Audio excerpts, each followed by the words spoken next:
አሰላሙ አሌይኩም ወራህመቱላሂ ወበረካቱ። ሰላም ውዴ ቻናሌ ቤተሰቦች እንዴት ናችሁ? ያለሁ አልሐምዱሊላህ ሰላም ነኝ። ዛሬም በአዲስ ቪዲዮ መጥቻለሁ። በመጀመሪያ ለቻናሌ አዲስ የሆናችሁ ሰብስክራይብ በማድረግ ቤተሰብ ሁኑ። የቻናሌ ቤተሰቦች ደግሞ ላይክ፣ ሼር እያደረጋችሁ አበረታቱኝ። ቪዲዮውን ስትጀምሩ ላይክ ማድረጋችሁን እንዳትረሱ። ዛሬ አንድ እህቴ የጠየቀችኝ ጥያቄ አለ። በነገራችን ላይ ስለዚህ ነገር ባለፈውም ከዚህም በፊት ቪዲዮ ሰርቼበታለሁ። ምናልባት ያንን ቪዲዮን ያላየሽ ልጅ ልትሆን ትችላለች እና ለሷ መልስ ለመስጠት መጥቻለሁ። በዛውም ደግሞ ለእናንተም ስለሚጠቅማችሁ ይህንን ቪዲዮ እስከ መጨረሻው ድረስ ተከታተሉኝ፣ አብራችሁን ቆዩ ነው የምላችሁ። እና የዚች እህቴ ጥያቄ ምን መሰላችሁ? ቤቴን ሰርቼ ጨራርሻለሁኝ እና የቀረኝ የቤት እቃ ነው። እዚሁ እያለሁ እቃዬን አዝዤ ላስገዛ ወይስ ደግሞ ኢትዮጵያ ስገባ እኔ ራሴ ልግዛው የሚል ጥያቄ ነው የጠየቀችኝ። ስለዚህ ነገር ከዚህም በፊት ቪዲዮ እንደሰራሁ ነግሬያችኋለሁ እና የምላችሁ ነገር እቃችሁን እዛው እያላችሁ አስገዙ። እናንተ ኢትዮጵያ እስከምትመጡ ድረስ የእቃው ዋጋ እንዳለ አይጠብቃችሁም። ያው ታውቃላችሁ የእቃ ዋጋ በየጊዜው እየጨመረ ነው የሚሄደው። እዚህ ጋር የገዛኋትን እቃ ስንት ብር እንደፈጀች ልንገራችሁ። ከዛ ወደዛኛው ቪዲዮ ይመለሳለሁ ማለት ነው። አንድ እንቁላል 23 ብር ገብቷል። ዶሮ ማርባት ለካ ይጠቅማል እናንተዬ። እና እዚህ ጋር እንደምታዩት 15 እንቁላል በ23 ብር 345 ብር። እዚህ ጋር ደግሞ ቸኮሌት አለ። ቸኮሌት ዳቦ ጋር ምናምን ለልጆች የሚሆን ማለት ነው።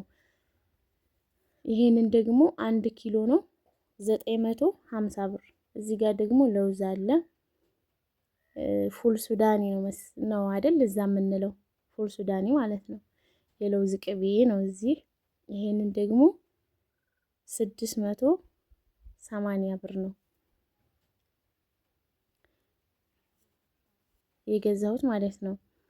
ከዛ ጁሶች አሉ እዚህ ጋር ጁስ አንዱ በ60 ብር ሂሳብ፣ ፕላምፕሌት 85 ብር። እዚህ ጋር ደግሞ እንደምታዩት ትንሽ የቫዝሊን አለች 150 ብር ናት። ለማንኛውም እንደዚህ አይነት ነገር ለልጆቻችሁ ከፈለጋችሁ ማንኛውንም አይነት ትዕዛዝ ቢሆን ለልጆቻችሁ ለቤተሰቦቻችሁ ማዘዝ የምትፈልጉት ነገር ካለ እታዘዛለሁ፣ በታማኝነት አደርስላችኋለሁ ማለት ነው።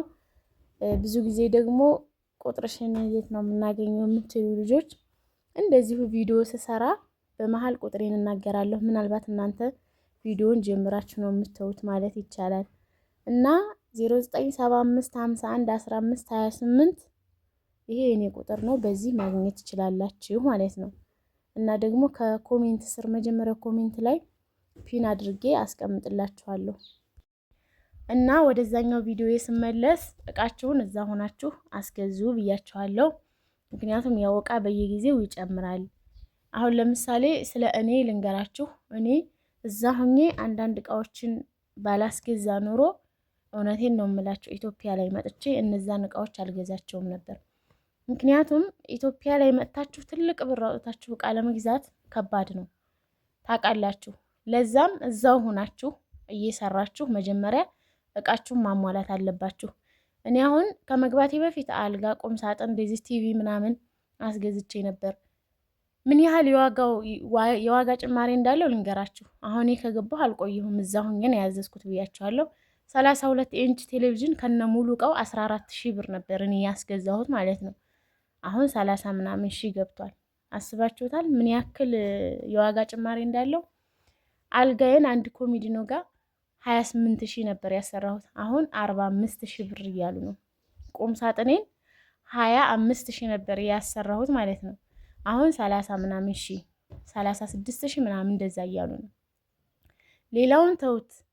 የሜትር ከ50 ፍራሽ ያልጋ ፍራሽ ኤክስትራው ማለት ነው። እሱን 12,300 ብር ምናምን እንደዛ አካባቢ ነበር እኔ ያስገዛሁት። አሁን 18,000 ብር ገብቷል።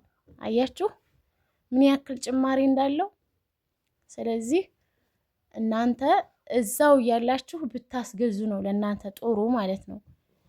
እዚህ እስከምትመጡ እቃው ይወደድባችኋል።